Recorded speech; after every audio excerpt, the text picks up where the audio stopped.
the New Jersey SBDC Network, our mission is simple: to help businesses grow and succeed. Our consulting, training, and information services make it easier for businesses to reach their potential. Whether you're currently in operation or just starting out, we have the right tools, resources, and expertise to help you succeed. Visit us online to get started on your path to success today.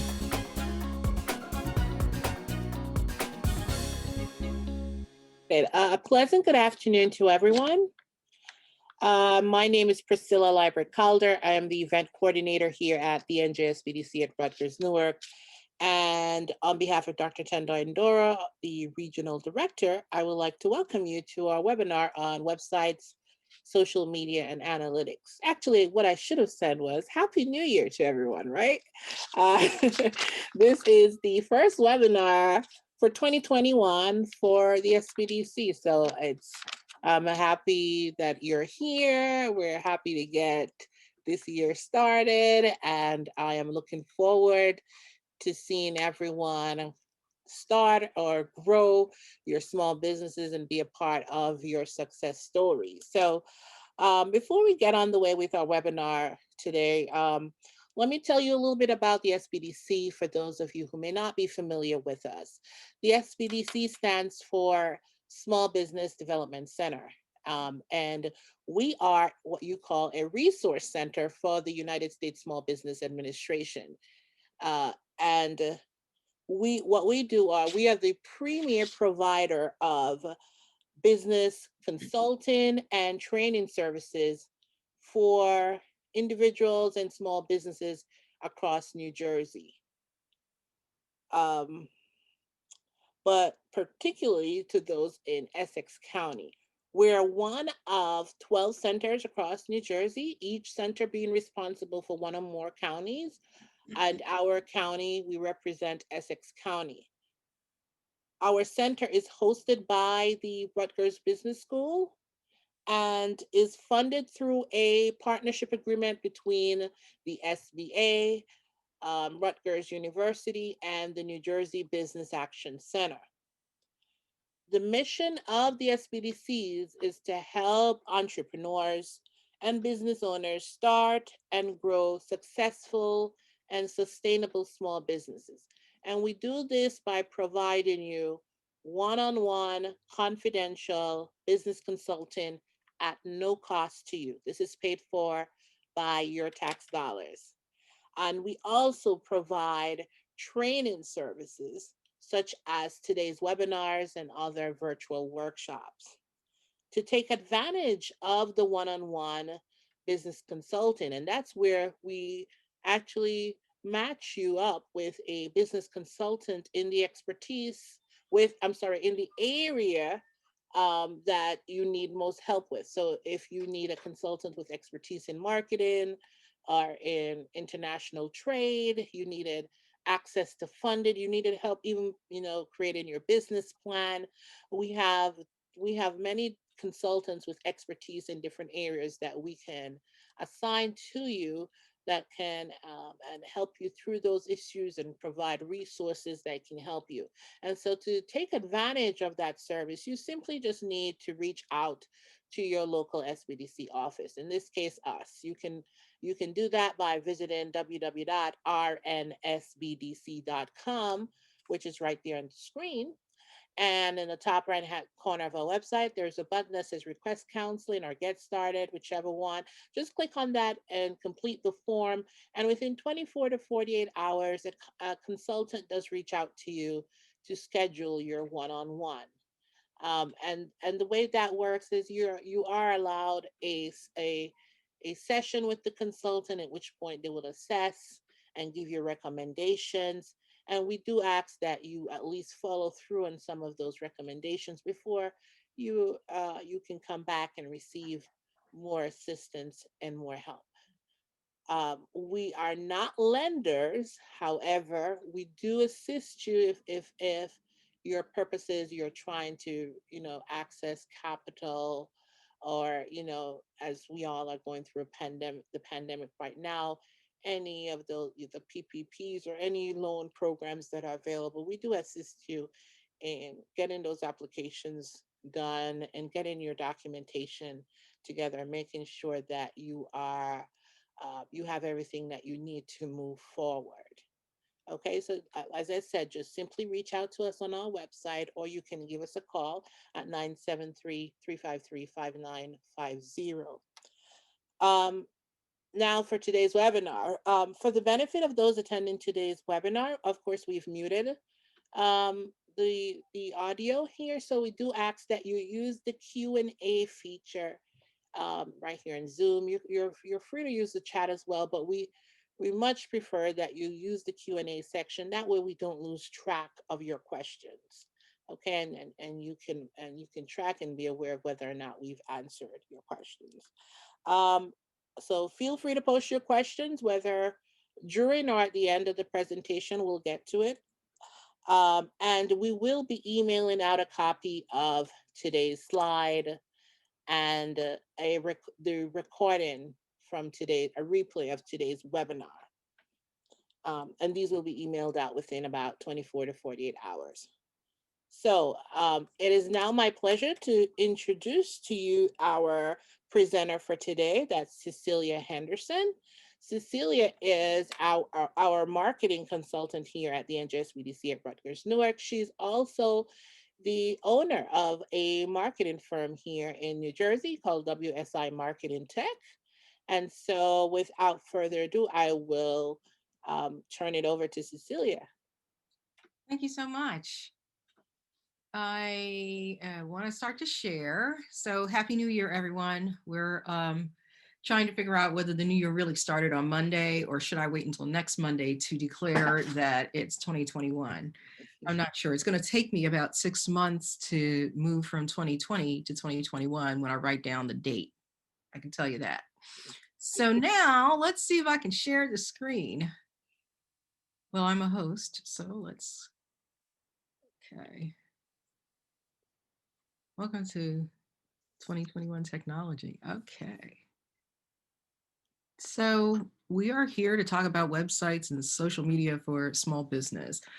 This is basically a webinar that is a teaser, in a sense, for a longer session that is, I think originally it was an all-day session, but it's probably about 4 or 5 hours, and it incorporates a deeper dive into some of these areas and a deeper dive into analytics in particular. But we will talk about all of these things here in this particular session. So to get started, let's see. Oh, here we go. What are we going to cover today? We're going to talk about why websites are important for small business, why social media is important, how it fits together with all of your other marketing activities.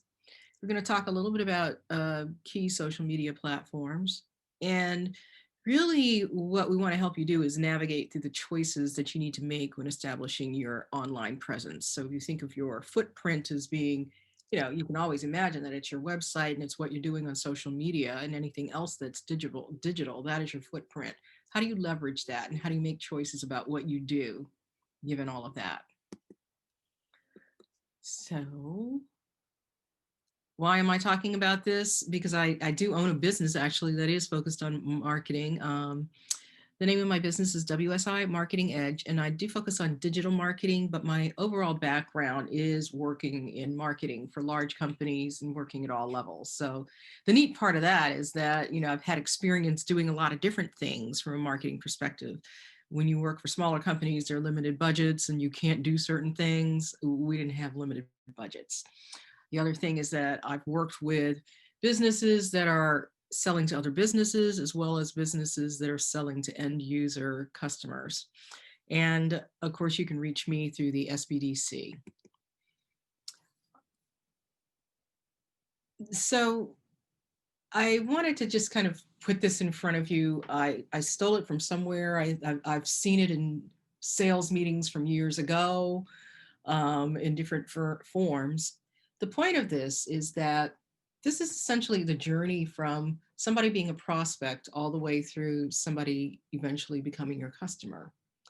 And what this is saying is that there are a number of contacts that people need to have oftentimes before they move down that path from prospect to customer.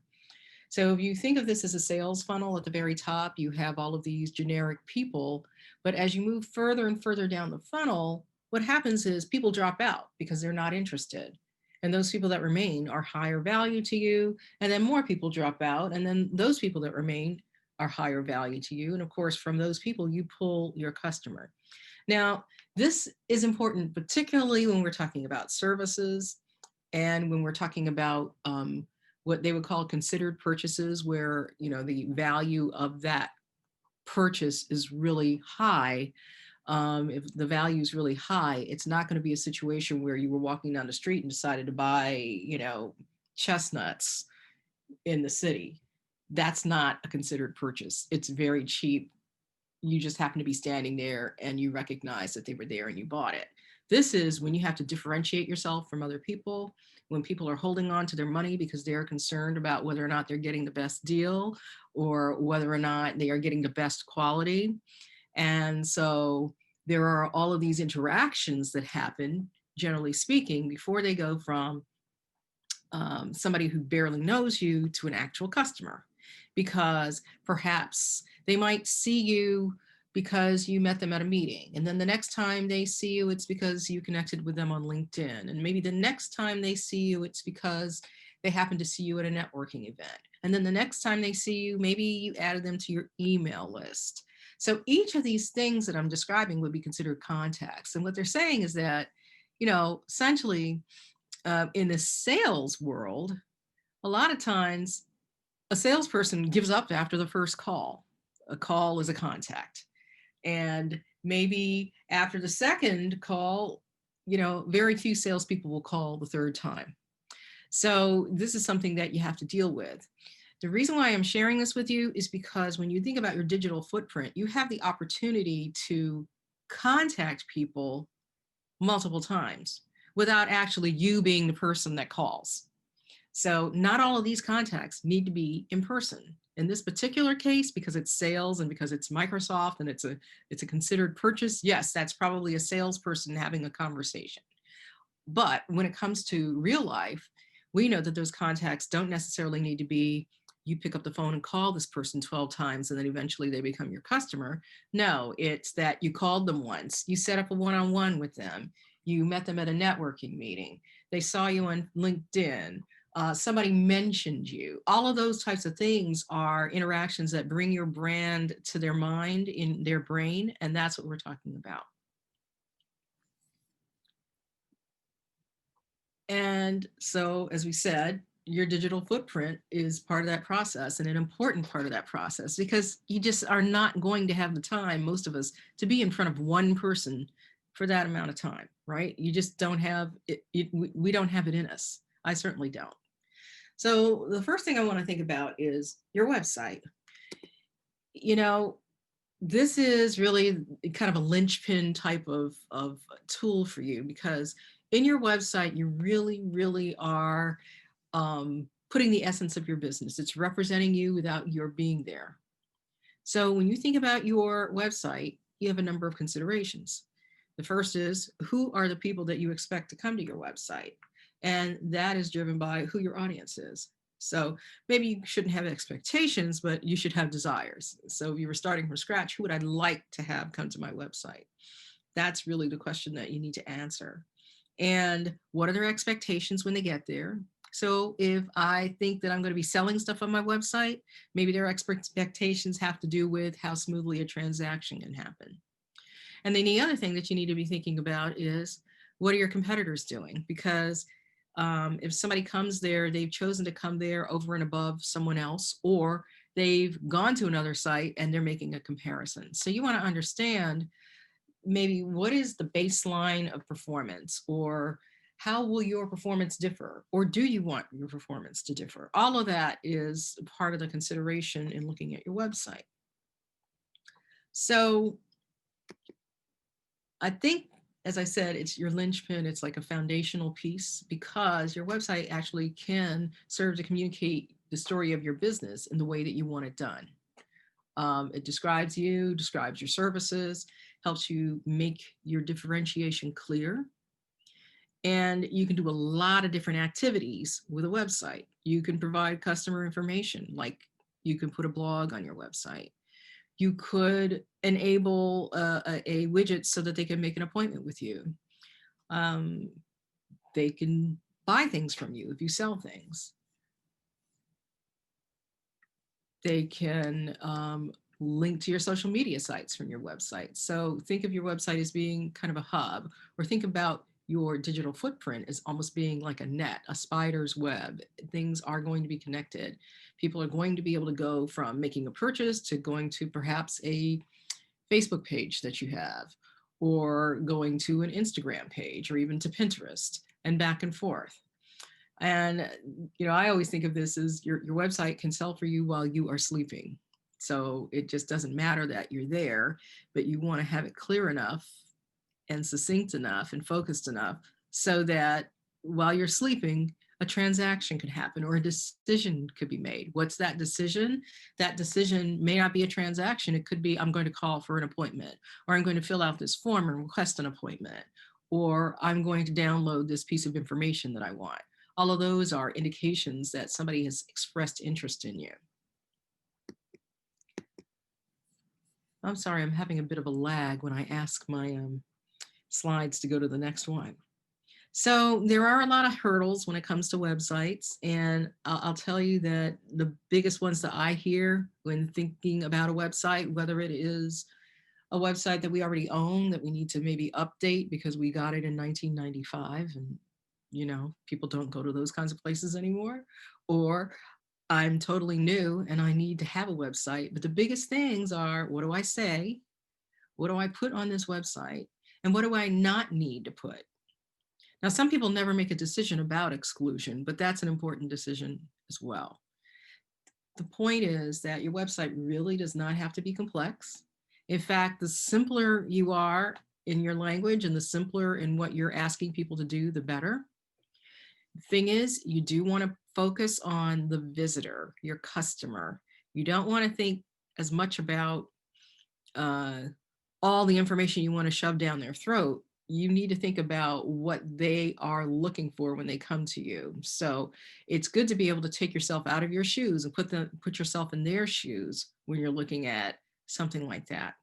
And that will help you also prioritize and organize your information on your website. So we mentioned analytics. Analytics is part of this. And one of the benefits of a website is that it can bring you data. And that data might include how many people have come to your website, something that we call traffic. The number of places that they go when they get to your website. So pages per session. So every time you have hit a tab and go to a different location, that's a page. It could also tell you that, oh, a lot of people came here, but they left within 2 seconds of coming. That's called a bounce rate. And that's important because either they came there because they were and they expected to see something that they did not see, or they were disappointed, or they confused you with somebody else. But a bounce rate is an indication that you might, if you're seeing it increase or you're seeing a significant bounce rate, like if 50% go, oh my God, I'm in the wrong place, then there may be something about what you're saying. And you also need to think about what might have driven them to come there in the first place. So there's also something called a click-through rate, which is, you are asking them to do something like download something or go to your contact us and fill out the form. There's a percentage time they do that, and you can monitor that. And then ultimately there's something called a conversion. An ultimate conversion. Think about this as an e-commerce site. The ultimate conversion when I go to Amazon and I buy a book is that I've bought the book.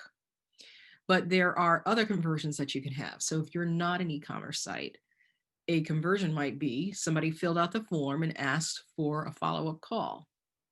Somebody downloaded an article that you wrote on a particular topic, thus telling you that they're interested in that topic. And oh, by the way, they can't download that article.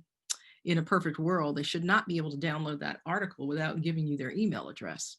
So that means that you now have an email associated with somebody who is interested in a particular topic. And that kind of takes you down that road of being able to segment the people that have come to your website. So bottom line is your website can do a lot for you in terms of telling you who's there and how they're responding to your message. And you can use some of this data to maybe even make refinements to increase the likelihood that you will get to that ultimate conversion, which is the sale, whether it is you have a consultation with them because you're a lawyer, or whether they bought something that is a beauty product that you're selling on your website. So I want to, when you're thinking about your website, let's have realistic expectations for how people use the website. And this may sometimes help to clarify and simplify what you put on the website. A good time visit for a website is actually 2 to 3 minutes. So while you might have a lot more information than that, just understand that on average, people will come to your website and not spend much more than 3 minutes. Now, some visits are seconds because they can get what they want immediately. Like, I just need the address that's in the upper right-hand corner.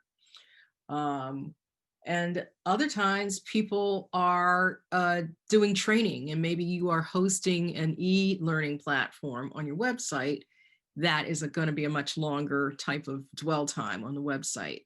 So this is a broad average, but just for a large company, small company, general transactions, a good visit time is going to be 2 to 3 minutes. So the bottom line here is to consider the attention span of the average person and think about what else is competing for it. So if the average visit time is 2 to 3 minutes, the average number of pages per session is about 2 pages or 2 clicks. Sometimes you might think, oh, well, I'm just going to arrange this information because I know that before they get to my second page, they will have thoroughly read my first page, and then they will go on to my third page. That's not really true. People don't read your website like they're reading a book. So you need to give people information where it needs to be, where it makes sense for them to have it. So that's why think in terms of, each page and what that page's intent is, so that they can quickly get to what they want to do. The other thing is that navigation is really critical. So maybe they need to do 3 pages to do what they need to do on your website, but you want it to be so clear and easy that they can barely make a mistake. Sometimes, I was working with somebody the other day, and they were adding a link to an event that they were having, but their link actually went to the home page of their very complex website. So I said, so basically somebody's seen your event, they're going to click on the link to register, and they're going to go to carsrus.com, and then they got to find out where the events are. Then they've got to look through the list of events, and then they've got to click on this event and then finally register. That's a lot of work. Why not just take them directly to the event? So this is about, making it very clear and very simple where you need to go for what. You don't want people to have to work. So competition is very stiff for getting eyes on your website. And in this particular instance, what I wanted to share was that if you put in a particular topic, into Google and say, okay, I'm looking for a lawyer near me, then you're going to get some kind of response that looks just like this. And what's happened is, if you look at the very top of this, and you may not be able to see it, but essentially in a little over half a second, Google has sorted through 717 million results. And what you are getting is the first page. And you have the option of paging through to the very end of this response called Lawyer Near Me. So a lot of people, and when I think about Google is cataloging, and everybody that it catalogs that is similar to you is your competition. It's not always who you think your competition is, but it is a competitor. And most of the time, those competitors are going to be doing very much what you do. So in this particular case, Lawyer Me, you get, the first three things are the ads, and then you get, the map, and then below the map, you get what we would call an organic result, which is the results that are just sorted through the way Google thought they should be sorted. They're not influenced by money, which is what these ads are up here. And this is important because we're always interested in making sure that our information gets found. And how does your website get found by your audience? So we're getting into a topic like around SEO, search engine optimization. The point is that websites aren't normally launched and then suddenly everybody comes to the website because they just can't wait to get it. So on day one, generally speaking, your traffic is zero. This is the case if it's a totally new website. If you have a website that is already in existence and it's already getting a baseline level of traffic and the right kind of work has been done, that traffic will migrate over to your new website.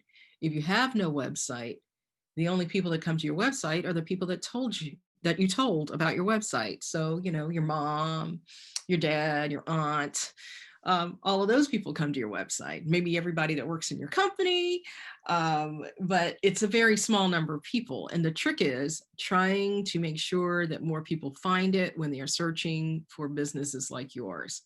So when you launch your website, the first thing that needs to happen is you need to have a search engine like Google or Bing index the site. So basically they go through the site and they call it crawling, but essentially they're looking at your site. And if the right kind of work has been done, they'll be able to know what's on it. And that's what search engine optimization is. So we're not going to delve deeply into search engine optimization, but the whole aspect of that is giving all the signs and signals so that Google knows the content that is on your site and is able to index it and serve it up properly.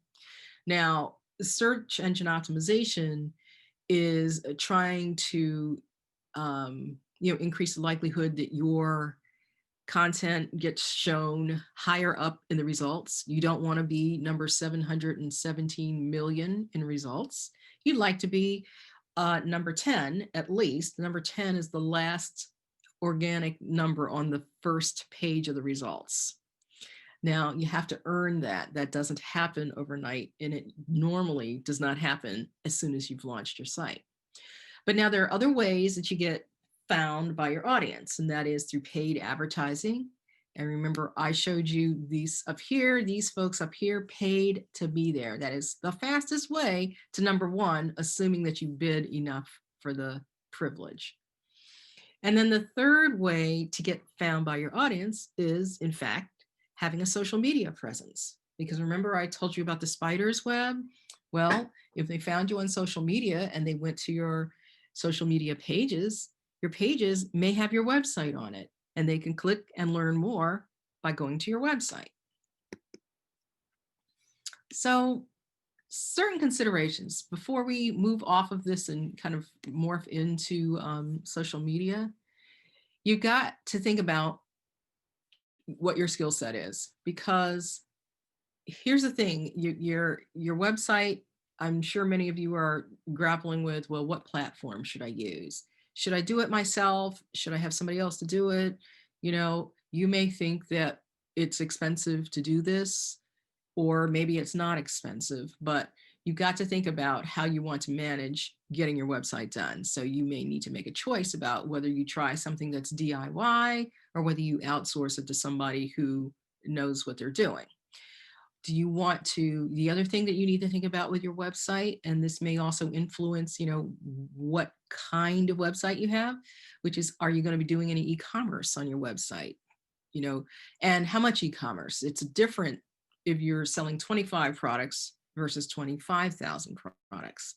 So different platforms can tolerate different levels of traffic and different levels of data. The other thing is there going to be any e-learning going on? Are you going to be trying to track things and capture data? All of that type of thing is something that will possibly influence the kind of platform that you choose when you're looking at your website. Another thing is do you want to have the ability to make changes? Are you going to be making changes a lot to your website, or is it going to be a little bit more static and maybe, you know, once a quarter you'll make changes? And then the other thing that you need to think about is looking at what you're choosing and what you're thinking you're going to design, or what you want as your design. What's the perception of that versus your competitors? And how does that compare with how you think you're going to be positioned in the marketplace? So if you are, you know, having, you know, Rolls-Royce taste, does your website communicate that high-end nature, or is it communicating more Kmart? So all of these things, Rolls-Royce and Kmart, have places in the competitive realm, but just understand that you're communicating different things. You might be communicating about, you know, how much it costs to work with you, or you might be communicating about, you know, the style of interaction that people will have. So all of those are considerations when it comes to the look and feel of your website, and also even down to whether you choose to, you know, use one type of platform over another.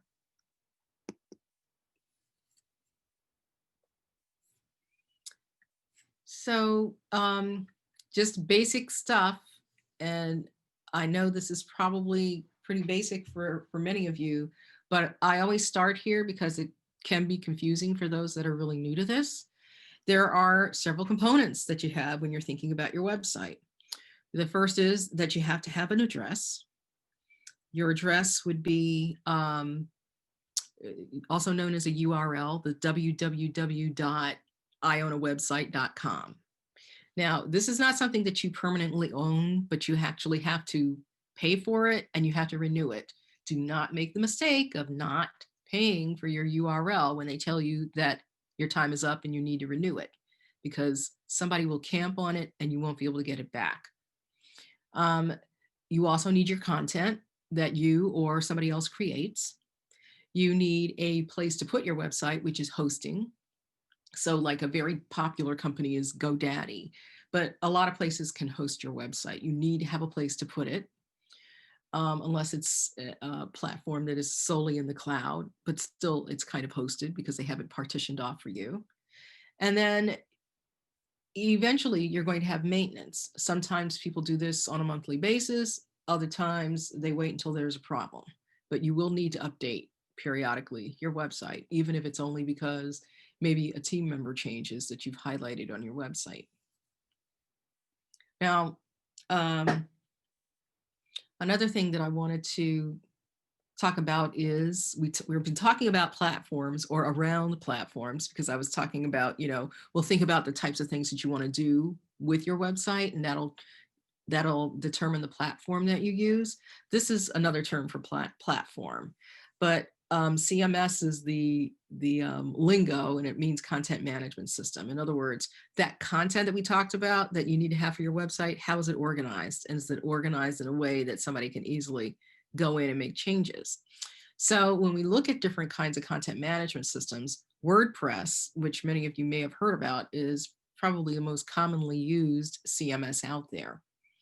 So there are others, and a good number of them comprise 25% of this, but you've heard of Squarespace, Shopify, Drupal, Joomla. These are all different kinds of CMSs, and they are ideal for different types of scenarios. Some of them are great for, you know, a lot of graphics, because, you know, it's just an artistic website with loads of graphics and it still needs to run fast. Or Shopify, which is obviously an e-commerce platform. In this other probably is something like Wix. So all of these things are different ways for you to go to market with a platform. You know, I would not ignore the fact that WordPress is very, very heavily used. And the reason why I would not ignore it is because if you ever get to the point where you are not going to be the one that deals with your website, there are many people out there that know how to use it and also know how to fix it. And the more obscure you get, the less likely it is you're going to find somebody who can affordably deal with what you might have. So that's just something to consider. So what do you want to consider We're not going to go through each one of those different platforms, but what I do want you to think about is when you're looking at what you're thinking about choosing is what's the capability to handle different integrations that enable additional features that weren't there in the beginning. So like with WordPress, you could add in an e-commerce component. You don't have to do Shopify. You could use WooCommerce. So do you need to keep the integrations up to date? Do they have a broad number of integrations? So integrations are just features that you might add that weren't there before. So you've got to understand what's basic with what comes basic with what platform you're interested in. And then if they tell you that you can do other things, can you really do them? Do they have the software already created so that you can make it happen? Is it able to be modified in any significant way by a developer? Sometimes things are they're very easy to use, but they're also such that you don't have the ability to customize them that greatly. Also, you may have size limits, how large the website can be. How easy is it to move to another platform should you need to? So let's say you start out with something that is very, very basic. Can you just take that content and migrate it to a WordPress site? Let's say you've grown up and you want something bigger. Can you do that? Some places it's easy to do. Some don't let you do it that easily. Again, how easy is it for you to incorporate e-commerce? Maybe you don't start out with e-commerce, but maybe you go there eventually. Sometimes people will offer you websites for free. Just watch out because there are probably going to be ads on that platform that have nothing to do with your website. So I don't really know what the benefit of that is, because to me, a website is about branding. And if you have other people's stuff on your website, that could be a problem. And then of course, there's just the basic ease of use. Can I go in there and make changes when I need, or is it easy for me to have somebody do it? And then finally, as I mentioned before, how widely familiar is the platform? Can you get professional help when you need it? So overall, flexibility is really a key thing here. You don't ever want to back yourself into a corner because you chose something that was available, but it doesn't really grow with you as your business grows. I think that would be the biggest concern. So whatever you're looking at, it's, how can I modify this? Can it be modified? Can I work with it? Will it grow with my business? If I decide to leave, can I take all of my stuff with me? Or do I just need to snap pictures of it because, I'm just going to have to manually redo it. That happens. So now this is a natural stopping point to just see if there's any questions related to websites in general. Because what I'm going to do now is I'm going to be moving into the social media side, and then I'll be pulling the two together. So I'm having a bit of a problem because this thing from Zoom is getting in the way of everything. So I see a chat.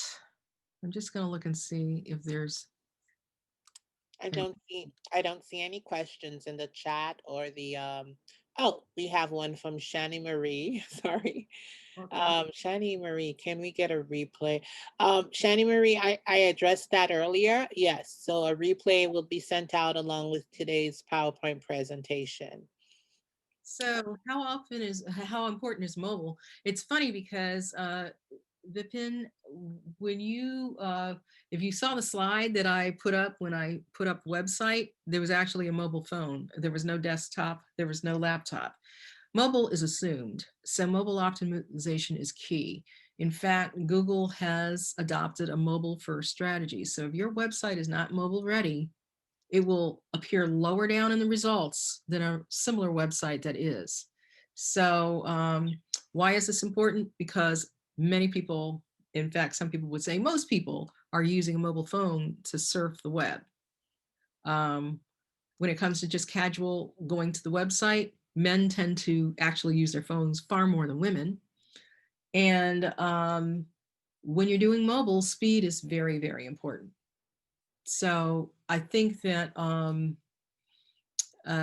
you've hit on a very important thing. I didn't actually bring it up because right now I would assume, I assume it when it comes to new website development. I do not, nobody will give you a non-mobile ready site, but what you may have challenges with sometimes is speed. They'll say it's mobile ready, but then you can do speed tests and find out that the platform that you chose for your particular website isn't really that fast. And, so that's one of the little complications.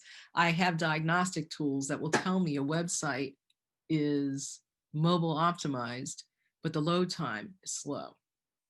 And we know that the longer it takes for a site to load, the more people, the longer the lower the likelihood somebody is going to wait for your website to load.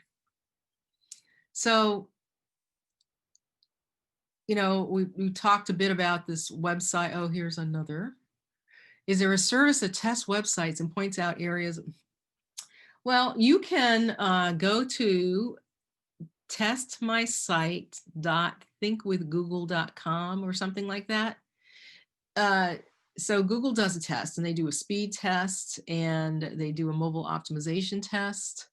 And so I think if that does not work exactly as I said, just type it into the search window, Google speed test, and you'll find it. Okay.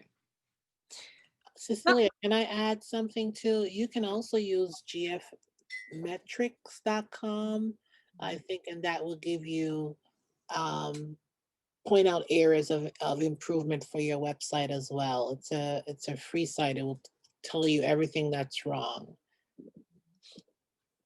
Just wanted to add that. Sure. Sorry. Okay. So when we talk about website optimization, one of the critical things is making sure that your website is connected to your social media and vice versa. And this is kind of irritating. I can't get this thing out of the way. Remember that your website and your social media work together. So you want to be sharing information from your website to social media, and then using interesting content on social media will pull people over to your site. So let's say, here's the scenario. You posted something on your social media. It shows up in somebody's feed. They go, let me find out about this person. They click, they go to your page on your social media, and then they say, I'd like to know more. Then they go to your website. Here's another example. So you create and post a blog on your website, and then you share that blog on your social media. And essentially what you're doing in the social media is you're not putting the entire content there. You're putting enough there and making them click so that they can come back to your website. So you hook them with the information and you bring them back to your website.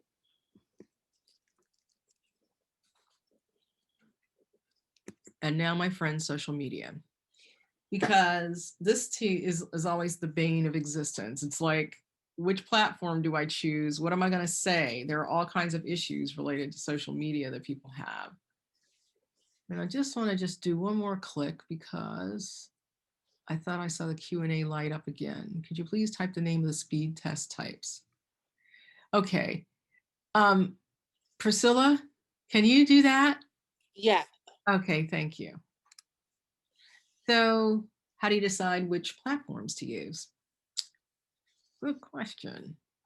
Well, basically, your choice is going to be driven by your business strategy. Who are your customer? What are their demographics? Where do they hang out? And what kind of messages do you have to deliver? And what's the format of your message? So formatting might be, like if it's a very visual thing, then clearly Instagram is a wonderful place for visuals. But if it's not as visual, maybe it's Twitter. So if you look at your customers and know who they are, then what you can easily do, you just Google this, which is, demographics for, Twitter, and you'll get demographics for Twitter, and you'll get comparative demographics, and you can make choices about how you will select your particular focus social media sites based on that.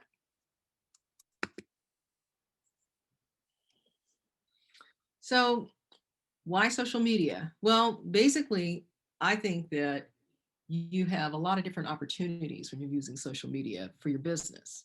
And the first is relationship building and establishing credibility, which is very much what we do if we go to a networking meeting. You're meeting people that you might have seen before, you're getting familiar with them, they get to see you, they know that you are focused on a particular area, so it's establishing some credibility. Obviously, you can do marketing and sales using social media. You can build a particular type of image and manage your reputation through social media just by what you post and how you post it and the language that you use. You can do customer service through social media. You can build a community. So if you've ever thought about, creating a Facebook group, that's a community, and the dialogue there can be very valuable. And of course, social media can bring people to your website, as we just discussed. So there are some best practices and considerations when you're thinking about how you use social media. First thing you want to think about is what you're trying to accomplish. Why am I trying to do this? And you also want to understand and keep in mind the environment that you're launching into when you go into social media, because some social media sites are more business oriented, like a LinkedIn. And other social media sites are more, playtime. And when it's like that, you got to consider what you're putting on there in the context of what other people are doing. Another best practice on social media is that it cannot be all about you. In other words, it can't be 100% promotion of your business, or else people will just tend to shy away. What you want to do is share information about an area that is your area of strength. All right. So if you're a lawyer, you can share information about the law. You can share information about matrimonial practice issues, but it shouldn't always be come to my law firm, come to my law firm. So you want to limit your promotion and really err on the side of sharing for people who might be interested in the kinds of services that you offer. And then the final thing around social media is that you have to understand that you don't own social media platforms because you did not buy them. And by that, I think about, I know of people who don't have websites and they basically only have a social media presence. Well, if you've tried to do anything on Facebook, you know that Facebook seems to change every day. Facebook will take pieces of the business profile and suppress them, or it will disappear, or you no longer have access to it. And you have no reason to complain because you didn't buy it. So it is not a place that you can rely on for a static presentation of what your business is and what your objectives are. Now, let's see. I see something in the chat, and I'm trying to just see. Oh, you put that in the chat. Thanks, Priscilla. I do see when things change at the top, but I can't see exactly what the changes are. So you just need to keep that in mind when we're thinking about social media. It shouldn't be all promotional social media. It should be talking about topics that people who could be your customers will be interested in. Now, the key thing is there's just take these steps. Understand who your customers or your clients are. Think about the message that you want to communicate to them. And then based on that, choose your platforms and create your profiles, create your business profiles, create a posting cadence, decide how frequently you want to post. And this becomes important because I have had many folks say to me, I can't use this social media platform because it says you need to be on it 5 times a day and I have a business. Well, my feeling is, and my strong recommendation is, you decide how you want to use the platform. There's nothing that says that you must follow other people's rules around how frequently they post. What you want is quality posts. What you want is that if somebody comes to say, oh, this person's on Twitter, is the content the kind of content they should see? Is it good content? Is it content that creates credibility for you and your business? So let's not worry so much about how many times a week we post or how many times a day we post. Let's focus on the quality of posting. Now, there are some tools that you can use to facilitate posting, especially if you're going to use multiple platforms and you don't want to spend time going to Twitter, then you want to go to LinkedIn, then you have to go to Instagram, and then you have to go to Facebook. You don't need to do that. There are tools out there, and I suggest a couple of names here: Hootsuite, Planoly, but there are so many, you can find them very easily.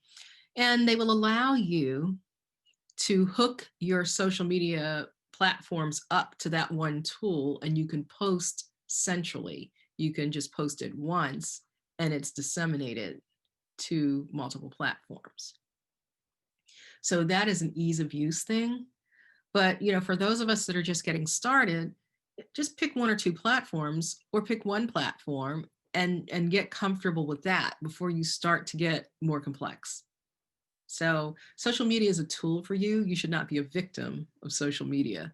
You shouldn't have to worry about other people's expectations. But the neat part is that you have the ability, using most of these platforms, to evaluate your metrics to understand your impact. But you have to, for example, on Facebook, you have to have a business page. You cannot use your personal profile. You'll get no metrics. Plus, you're also violating the terms of use of Facebook.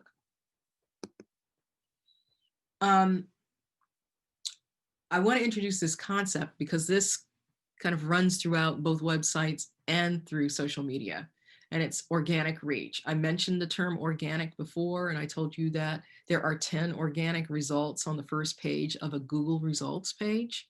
So there might be like 3 or 4 ads, then there might be the map, but then below that are organic results. These are non-paid exposures to an audience. In other words, or we call it earned. Why did you earn it? Google decided it was good enough to put it on the top of the first page, right? And that is driven by an algorithm. And for social media, the algorithm is really about how I'll determine what I show Cecilia when she comes to YouTube tonight. There's an algorithm based on what I have done on YouTube before that will dictate what I get shown. So it is not driven by what you would like me to see. It's driven by what I want to see.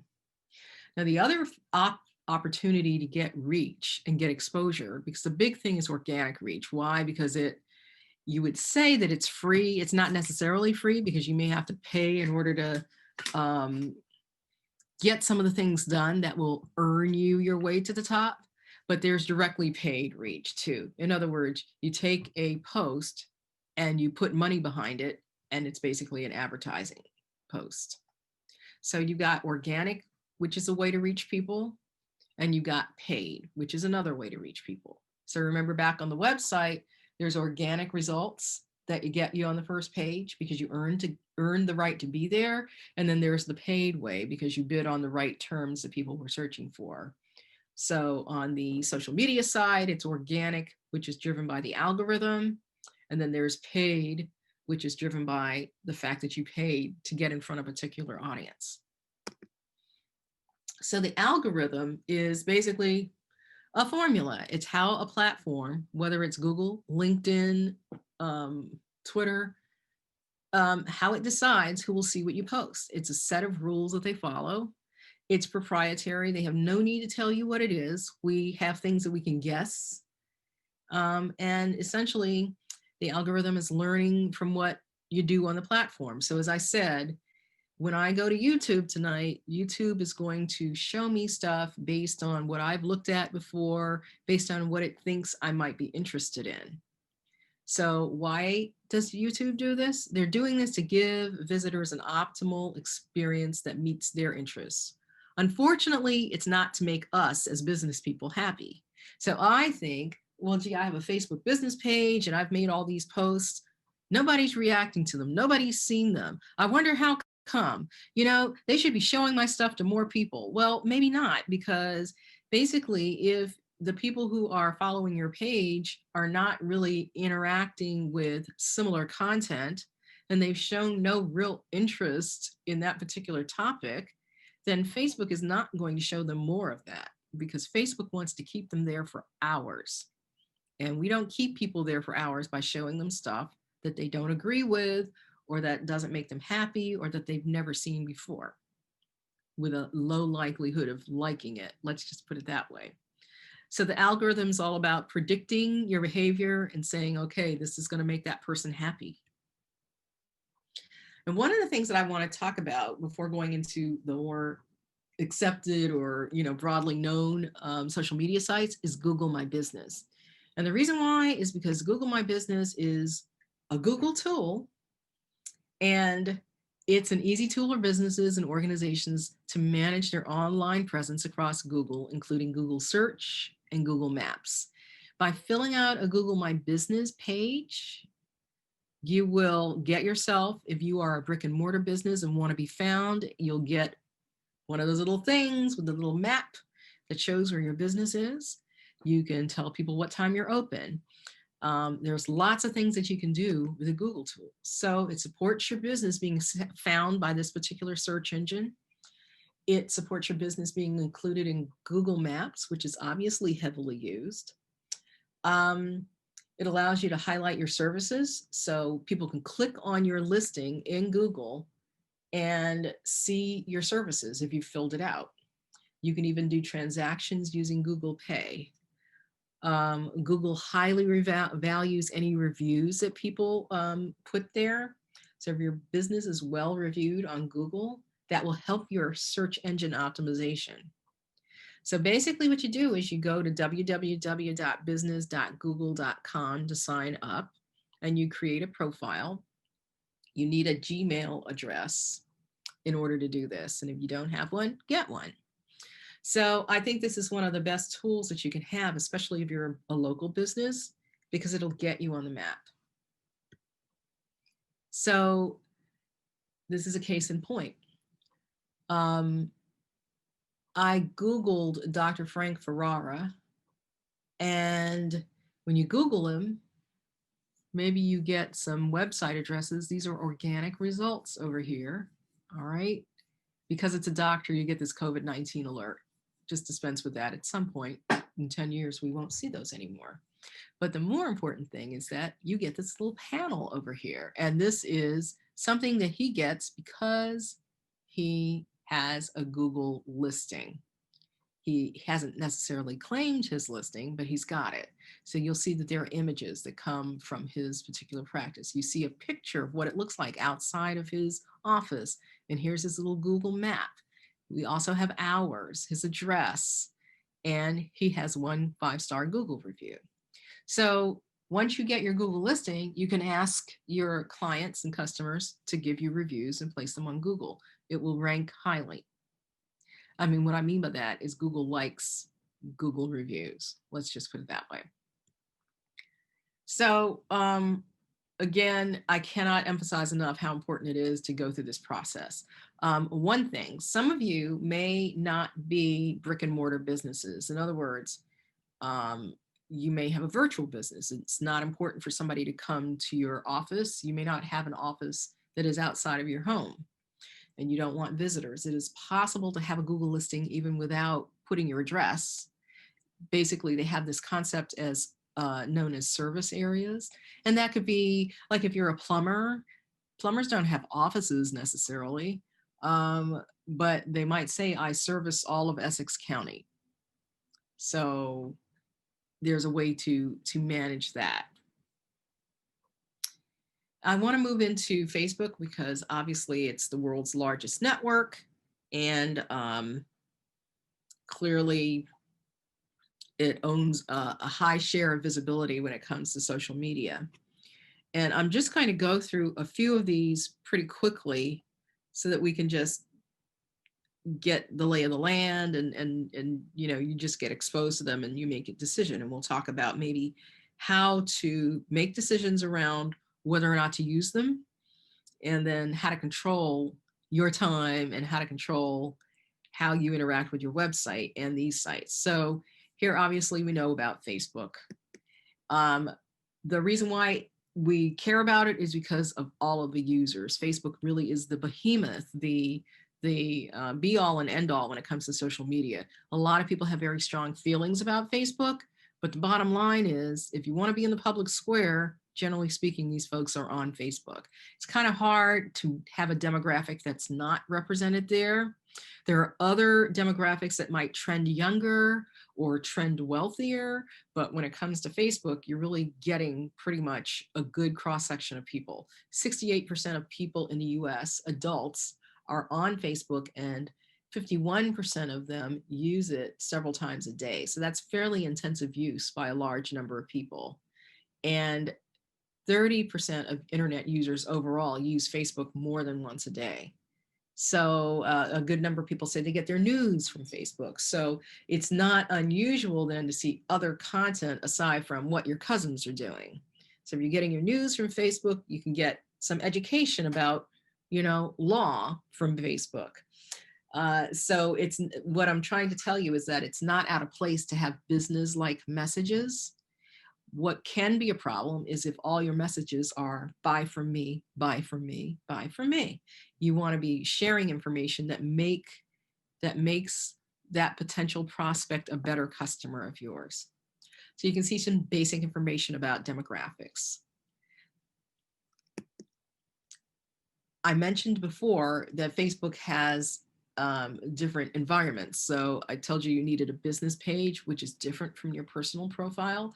So most of us have a personal profile, and many people have profiles that they don't ever use, but you need to have a personal profile in order to have a business page. So you set up the profile, you put as little information in there as you want, and then you can go on ahead and set up your business page, which has your business name and your business address if you want to share an address.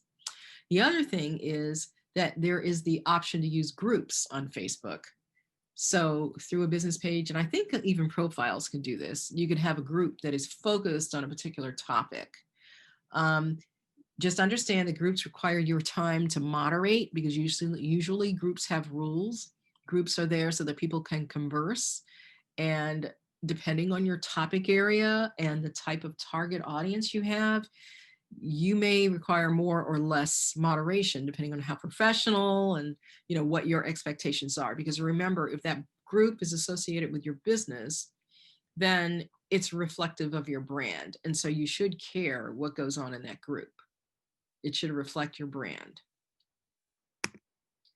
So the business page does present your business as a business, and it's the main way that Facebook wants businesses to be represented on its platform. You will risk a term of service violation if you try to solely use your profile, your personal profile, as a way to do business. And a lot of people will try this, particularly if you're doing direct, they call it direct marketing or MLM, multi-level marketing, that type of thing. They tend to use the personal page heavily. Just understand that, depending on how they choose to execute those rules, it could be a violation. Bottom line is, though, the business page is the only place where you can actually advertise. You can't advertise from your personal profile. You can't boost your personal posts. A boost is a quick way to expand the audience, the viewing audience, by paying to get to a particular demographic. You also have the ability to see metrics of your posts, how many people liked it, how many people viewed it, how many people were exposed to it. Of course, on your business page, you can create and manage events, and you can have multiple administrators with multiple roles. So if you have somebody in your company that you just don't want to touch Facebook, but they are really social media savvy, you can identify them as an administrator. You, as the owner, should always own your page. Do not allow somebody to set up a page using their profile, somebody who could potentially go and work for another company. I'm working with somebody right now who did that. The person left. They did not leave on good terms. She does not have access to her business page. She had to set up a new one. So one thing that you need to be aware of is that for Facebook, for years, I'm going to say good, 5 years, organic reach has been dropping. So remember, I talked about that organic reach being the algorithm sharing, deciding who to share stuff with. Part of that is because Facebook has wanted to really emphasize personal interaction over business interaction. So the ability for a business to have their message just show up in someone else's stream has dropped over time. and the competition for members' attention is increasing. And so oftentimes in order to get to the people that you want to get to, you end up having to do a little bit of paid promotion. It becomes important. And bottom line is, as Zuckerberg told Congress, when the guy goes, "How do you make money?" He said, "We sell ads, sir." Well, they sell ads. They either get you to boost a post because you want more people to see it than the 20 that normally do, or you do a whole ad campaign. There is now the capability to do more things on Facebook, and I'm just going to keep this here and let you'll find these things out if you're really into Facebook, but paid online events, there's all kinds of details around it, and they are changing. What I'm finding is that a lot of the platforms are trying to add in things that are popular elsewhere. So online events, Facebook is now doing. You'll find that LinkedIn is now trying to allow that, but there are barriers to just anybody doing that. So bottom line is that all of the social media platforms will be adding as many things as they can add that they feel will be attractive to their audiences, to keep their audiences captive on that page. And if that means that they need to allow you to host events, then they will let you host events. So we got, of course, Facebook Live, Messenger Rooms. It's kind of like Zoom, but smaller groups. So stay tuned. It's actually a point of frustration for those of us who do social media management, because every time you turn around, things have changed. They do place a high value on original content, and they are, because there's been a lot of stuff about, whether information is credible, they are demoting articles where it's not clear who the author is. They are beginning to look more like Google at, is there any expertise by that author before the article is okay. Basically, they're trying to minimize fake news. They're also trying to minimize clickbait, which is, showing you something that you click on, but actually that thing was just there to make you click so that you can see something else. And of course, that there's lots of controversy about this. I already mentioned the two ways that you can promote on Facebook. You can boost an existing post, which is not a very sophisticated thing, but it can work. Or you can actually create an ad like what you would do if you were going to advertise on Google. You create an ad, you have an ad budget, you create your target audience, and it's different from just a basic post. So Instagram and Facebook are linked because they're owned by the same person. It's a photo and video sharing platform. So remember, I told you that if you have extremely visual stuff, Instagram is great for you. It's obviously, larger images, but I just don't get it because it's mobile oriented. The phone is the primary interface, but yet it's supposed to be like image oriented. So I use my iPad because I get a better image. But you will find that brands use Instagram to establish branding. So not as large as Facebook, but you have a younger trending audience. 64% of people from 18 to 29 use Instagram. Instagram is more female than male, and it is about 25% of Facebook's ad revenue. So obviously there is a promotional audience here.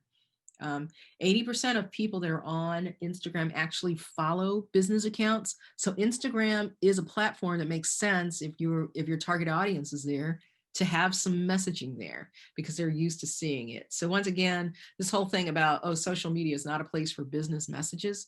Yes, it is. Instagram, it's changing all the time. They may even have more than this now, but you have your basic feed, which is, you're scrolling down and you're looking at the stuff that shows up. There's Instagram stories, which is kind of this ephemeral content where you put it up there and it doesn't last very long and it goes away. What does that remind you of? And IGTV, which is just longer form, but not very long video. And then live. Remember I told you about Facebook Live? Instagram has live too. And they're getting into events as well. When you think about an Instagram business account, this is what it looks like, and you'll see that it's curated. There's a particular look that Coach has developed for its particular brand. When you advertise, you can actually advertise in a way that shows up on both Instagram and Facebook.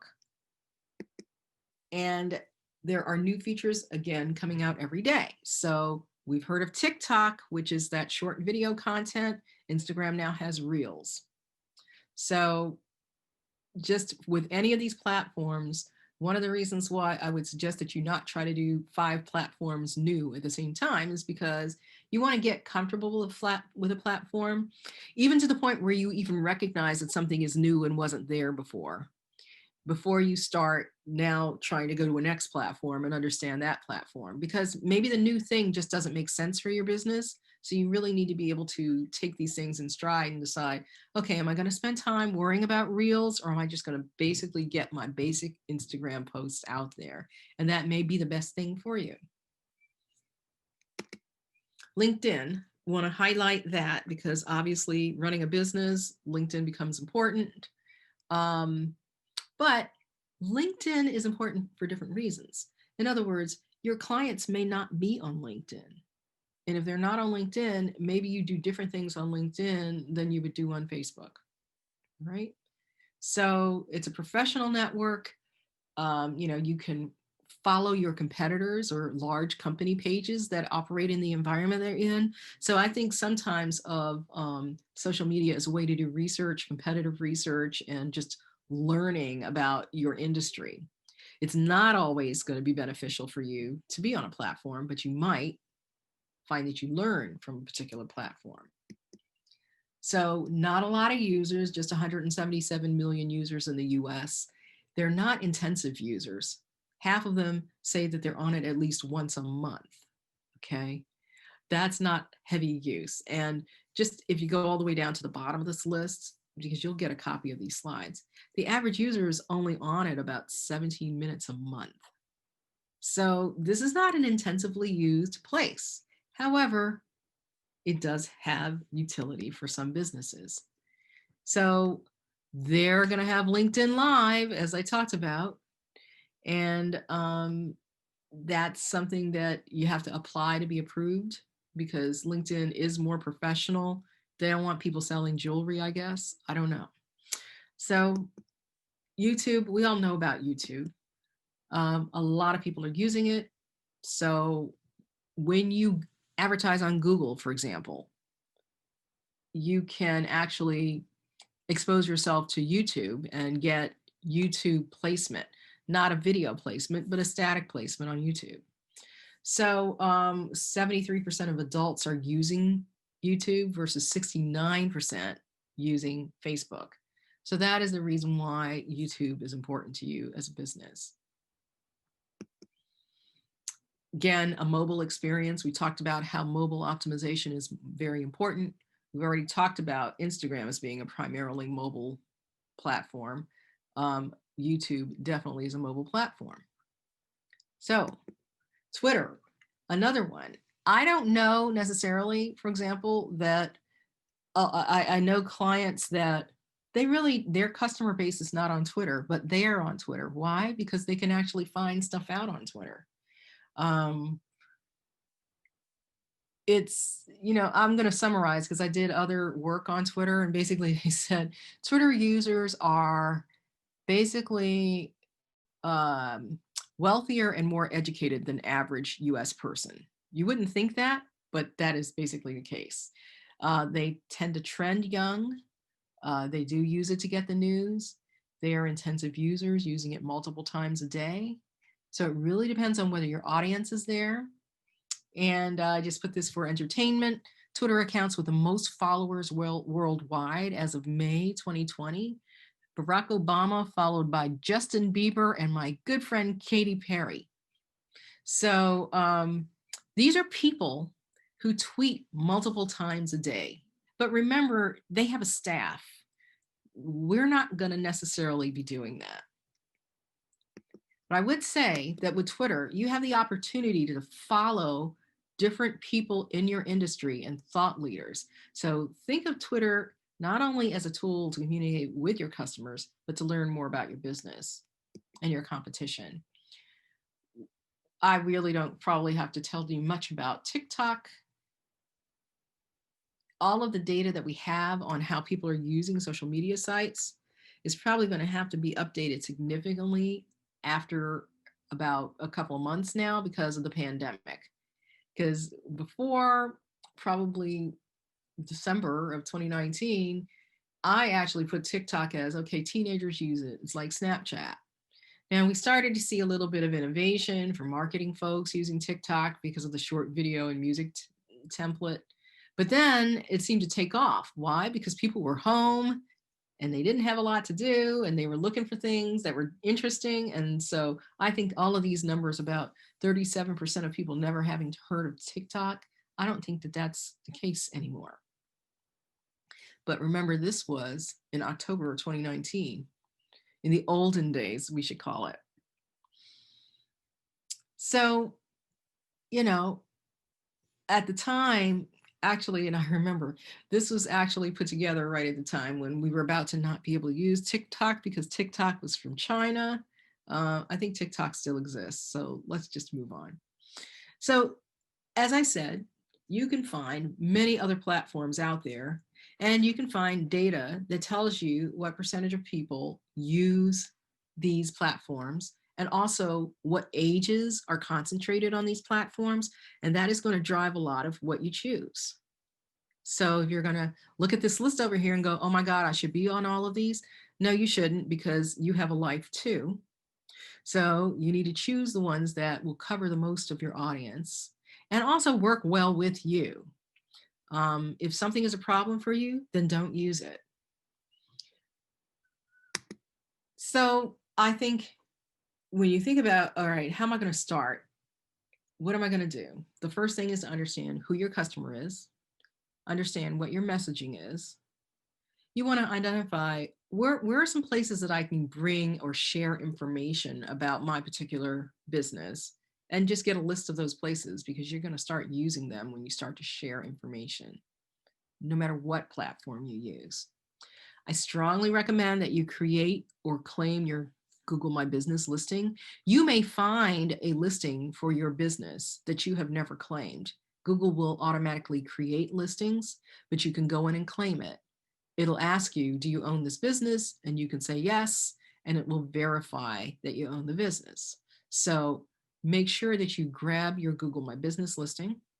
And then my recommendation is, if you're not at all on social media, pick a couple of platforms and learn them. Decide your posting schedule and be consistent, at least try to be consistent in your posting schedule. If you only do 2 posts a week, after 2 months, you'll have a nice set of posts about your business. So that's why I'm saying don't worry about how often you post, because in the end, I don't think a person who visits your page is going to be going, how frequently did they post? Did they post 3 times a week or 2 posts? No, they're going to be looking and saying, look at that information. Oh, I might want to click on that, or I didn't know about that. So that's what you want to create. You want to determine if you really need to use or want to use additional tools like Hootsuite that I talked about, or Planoly, or I forgot. There's so many of them.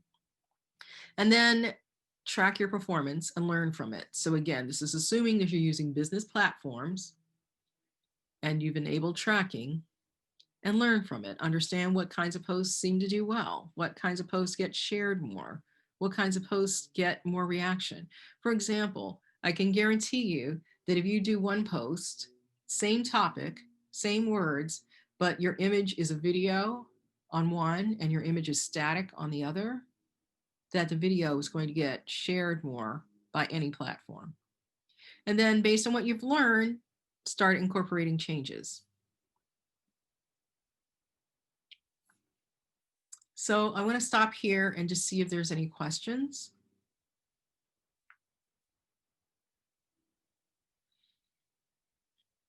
Because we're coming to a close. So I'm just going to share with you my key takeaways. Basically, your digital presence is letting your business be where people are, and it's supporting your brand. So your digital presence, whether it's your website, and then combine that with your social media. Your social media is kind of the public square. Your website is the store that they go into, or your home or your office that they go into. And remember, you don't own your social media, so your social media platforms can change and morph over time.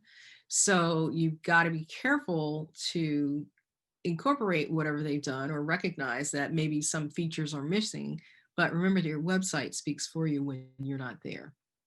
You also want to leverage all the capabilities of the platform that makes sense for you. So if it doesn't make sense for you to focus on Instagram Reels, don't do that. On the other hand, if it does make sense for you, then do that. And understand that those capabilities are going to change. I feel like we're going to like go towards one mega platform that you can do absolutely everything. So why have different platforms? But, you know, we'll see. Understand who uses the platform that you're interested in and how they intersect with your particular target audience. So if you don't think that Snapchat is a place for you because the Snapchat audience is heavily people below the age of 18, you don't deal with Snapchat.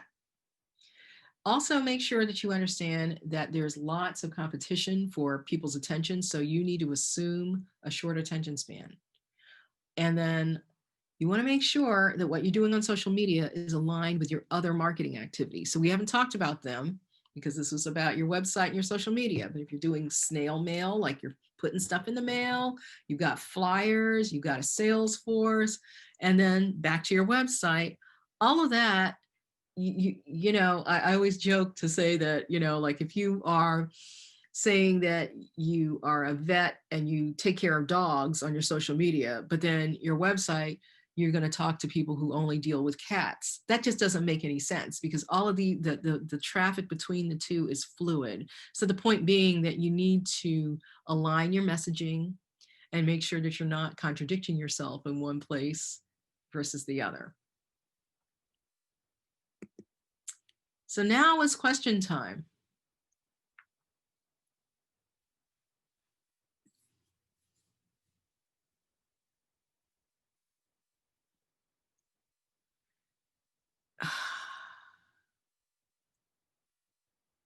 Are there effective ways to embed or use whiteboarding tools?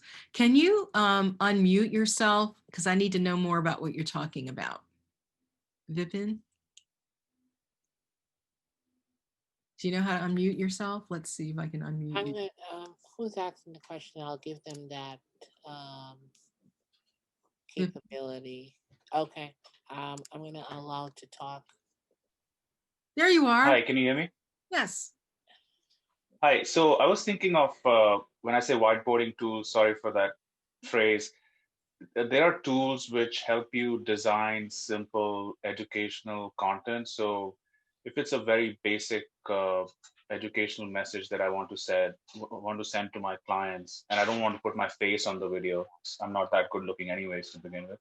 So how have you seen uh, those kind of techniques being used effectively by businesses, and is that good for getting click-throughs?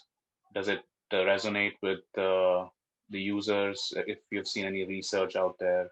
I've seen a lot of information about this. I can't think of companies offhand, but I mean, you're talking about using animations and graphics. Yes. Hmm. Absolutely. People do that. In fact, I'm about to do that. I mean, you could even take PowerPoint and turn it into a loop and have it play. Hmm. You do not. You can use Zoom, for example, and record slides and not your face, and that's a file that you can upload and embed.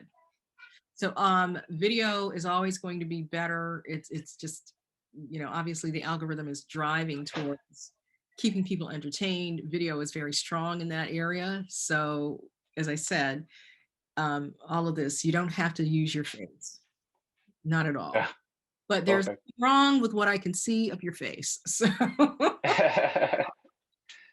No, thank you for this and the earlier answers. I really appreciate this oh, no problem. information. Yeah, it's tough because we don't know often, you know, where people are in their stage of implementing websites or social media. So we're pitching it to just try to cover as much as possible. Any other Yeah. questions? Because we will, I think, have at some point a longer session where we could ask more questions. But I think we've given an overview of the considerations you need to take into account so that you can be a good consumer of websites and making a decision about what you want to do, and then social media, not being intimidated by it, making sure that you use it the way it works for you. Definitely. And since I'm unmuted, I'm assuming this might be a question for others as well who are listening in. In terms of the links that you shared for testing websites, is it right to assume that they also look for security holes in the website? They will check for SSL certification, just basics to make sure that the website is safe and secure for like a corporate client to use. Otherwise, people might not even click on it. I don't know about the one that Priscilla did, but I can tell you the Google site does not test for security issues. You will probably need to upgrade to something like, I can't even think. Trying to figure out for SSL, you can actually see that. Yeah. The ones that Cecilia, I'll just chime in. The ones I posted, I think the farthest they mostly go is to just check to see if you have you have an SSL certificate on there, and if anything is unsecured on the page. The other ones you may have to find a software or a consultant that specializes in that can do an audit of your website. Right. Mm. Because I have tools that I would use to do a detailed deep dive in order to diagnose, but they're not like normally available. So somebody says, oh, if your host is Bluehost, the SSL comes with your site. That's true, but there's different kinds of SSLs. And again, there's different components on your site, and you'll find some sites will show the lock, but then as you go from place to place, that SSL has not been fully implemented. Mm-hmm. So That's this correct. is what we were talking about, which isn't always okay. So, yeah. All right. Thank you. No problem. Other questions?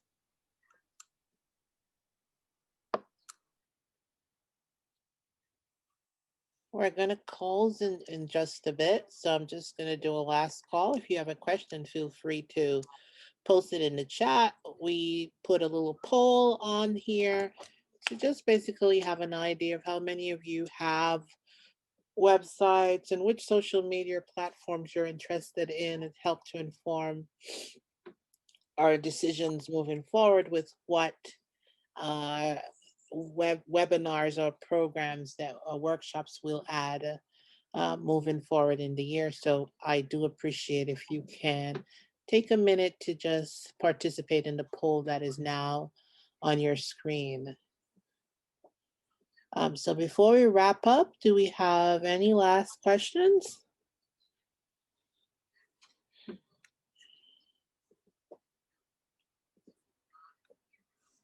Okay, can I tell you something really funny? I've been sitting here, and as I've been sitting here, I'm in my office, and the sun has been moving, and I'm like rotating around my room so that I can stay out of the sun.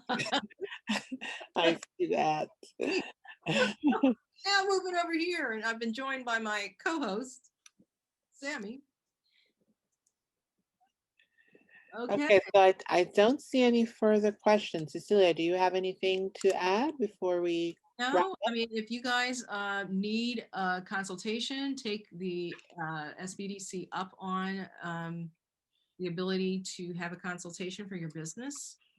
And other than that, I wish you a happy new year. And the other thing is, I think this would be a great poll even to do at the beginning of the session.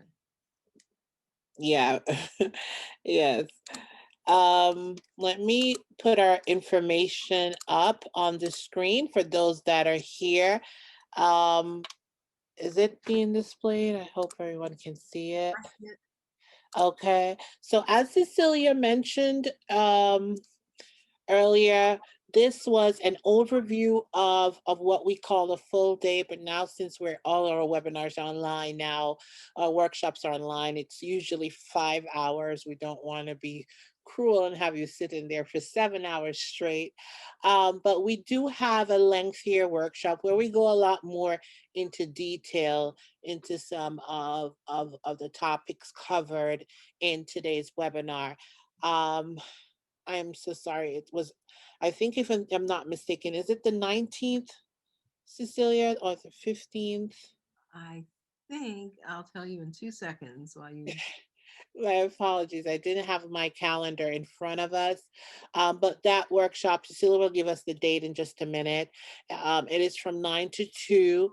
That workshop is usually $100, but due to COVID, all of the NJSBDC workshops, well, at Rutgers-Newark are discounted at 50%. So we do encourage you to take advantage and sign up for that workshop. We do have a section of that workshop that strictly deals with analytics, because that's very important to a lot of businesses out there with websites, knowing what to look for, what's performing on your website, and how to fix or upgrade your website based on the data from that analytics. Cecilia, did you find the date?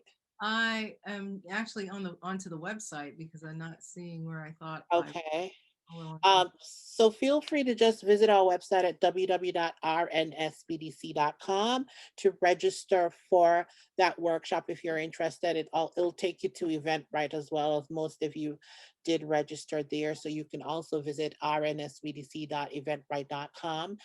Cecilia also mentioned there's one-on-one consultation here. So as we saw just a minute ago, one of our participants had some questions, and I'm sure he might have additional questions that he may need a consultation for. Because you attended today's webinar, you'll be given a one-on-one consultation. If you're interested, feel free to send us an email and let us know, hey, I attended your webinar today on January 7th, and I would like to have a one-on-one with Cecilia to just review my website or my social media strategy that I have in place. And we will definitely facilitate that. Even if you're not in Essex County, we may be able to have that one-on-one. Definitely if you attend the all-day workshop, we do allow for you to have that session, even if you're outside of Essex County. So So I do have the date for that, by the way. It's Wednesday, February the 17th. there we go. Okay, from 9 to 2. From 9 to 2. There's probably a bit of a break in there. There are several breaks. And there's a good hour that is focused on Google Analytics, not just pure analytics, but Google Analytics. Okay. So that would be important for your website. All right. So thank you, Cecilia, for taking the time out today and presenting our first webinar for 2021. One down, about 100 or so to go, right? And thank you for taking the time out to the participants here today and for joining us. At the end of this webinar, there will be a pop-up asking you to evaluate today's session. I do ask if you can just take 2 minutes of your time and complete that. It helps us to tweak our presentations and give us an idea of what type of assistance you're looking for. So it would be greatly appreciated if you can take some time and give us that feedback. And we look forward to seeing you on future webinars. So thanks again to everyone and have a great day. Thank you, everybody. Take care. Goodbye. Bye.